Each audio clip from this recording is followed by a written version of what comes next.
Hey guys, today I'll be covering everything about gears and type skills. If you wish to skip to the relevant sections, I'll leave it in the description. Just refer to the timestamps below. Okay, without further ado, let's begin. Gears. Gears can be broadly categorized into three types as of this moment. There's the bandanas, which are represented by upward arrows, which raise special attack, bracelets, which raise attack, and finally the pins, symbolized by stars, which raise max HP. As of now, there's no gear that upgrades your defensive stats or speed, but maybe they'll release in the future. Let's move on to the next section. Gears can be further divided into 1-star and 2-star gears. 2-star gears typically have higher base stats than 1-star gears. So if you're planning to upgrade your gear, only upgrade your 2-star ones. So how do you get gears? Gears can be obtained from co-op after you've unlocked it in the story. 1-star gears can be obtained from any co-op challenge, but 2-star gears can only be obtained from the X Plaza at higher difficulties.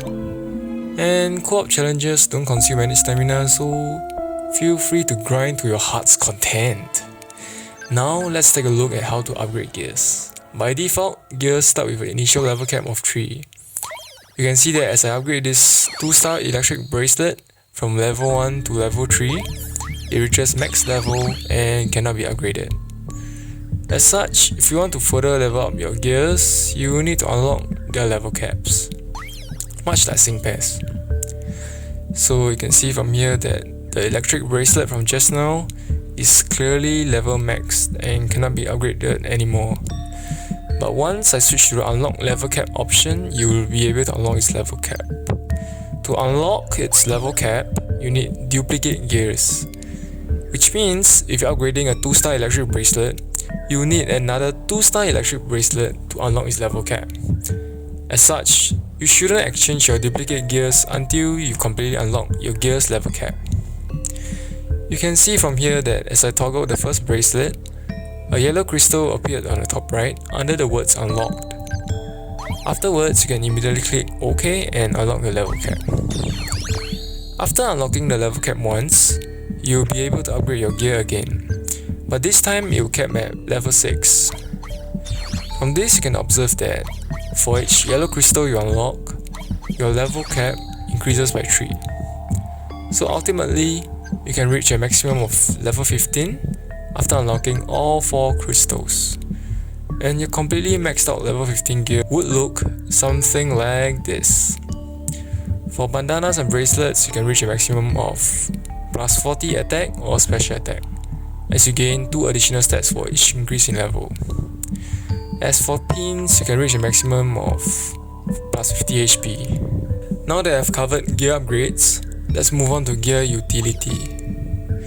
You can see a fire symbol appearing under the stats above for Red and Marley, and a plus 40 special attack boost for them, but only a plus 20 for Rosa.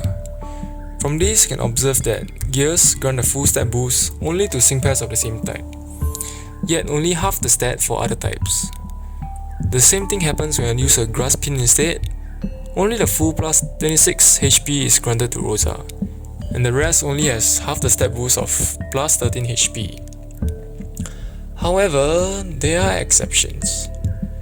For sync pairs with more than one type, it only gains the full stat boost from one of its type. Since Blissey has normal type followed by fire, it only gains the full stat boost for normal type gears, but not fire type ones. Let's take a look at another example. Survival has normal type followed by poison, but it only gains the full stat boost for poison type gears, and not normal type ones. This means that the order of types doesn't matter, but it's the dominant type of the sync pair that counts. Judging from the previous 2 samples, I think it's the sync move type that counts towards your dominant type. So now let's find our third sample to confirm my hypothesis. Let's take a look at Satu. Judging from his sync move, I believe his dominant type is Psychic. Let's switch to gears and take a look. And yeah, we're right. It is Psychic. Just in case, let's equip a flying type gear as well. Well, looks like I have no flying bandanas. How about pins? Oh, pins as well. How about bracelet? Looks like we do have one. And let's equip it. Looks like there's no step boost, and my hypothesis is correct after all. So basically, for sync pairs with multiple types, they only gain the full step boost from the type that's the same as the sync move. Actually, the type that's the same as the type skill. And that's at the end of the section on gears. Let's move on to type skills. Type skills can be broadly divided into 3 types: tech, support, and strike. Just like our roles. Type skills typically all have the same conditions, and that is to form a team with 2 or more sync pairs with the same type. And when activated, you can see the element under the sync pairs illuminated. At level 1, tech type skills raise your attack and special attack by 12 when using attacks of the same type.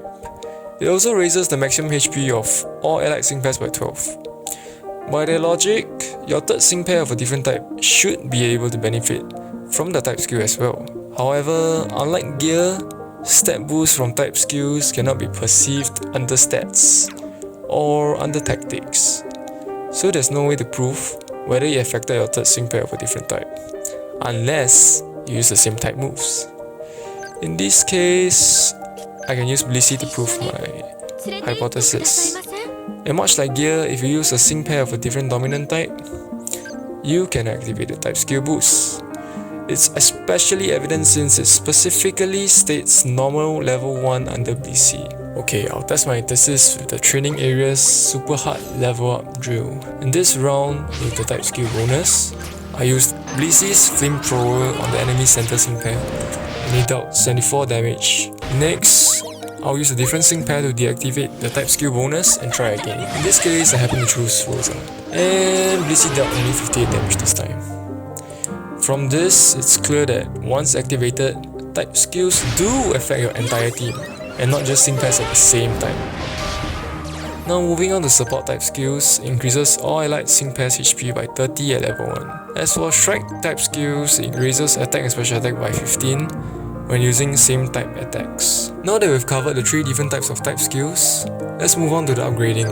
For attack skills, it increases from 12 to 16 attack and special attack, and the same goes for HP. As for the cost, it has an initial cost of 10 skill spheres from level 1 to level 2. Skill spheres can be obtained from the training area or events. Next, for support skills, it increases from 30 to 40 HP with the same cost as tech skills. As for strike skills, it increases from plus 15 to plus 20 offensive stats with the same cost. And now let's move on to the next level. From level 2 to level 3, the stat increment remains the same at plus 4 for tech type skills, but has a higher cost of 20 skill spheres instead, compared to 10 from level 1 to level 2. And from level 3 to level 4, the stat increment remains the same at plus 5 for strike type skills, but has an even steeper cost of 30 skill spheres.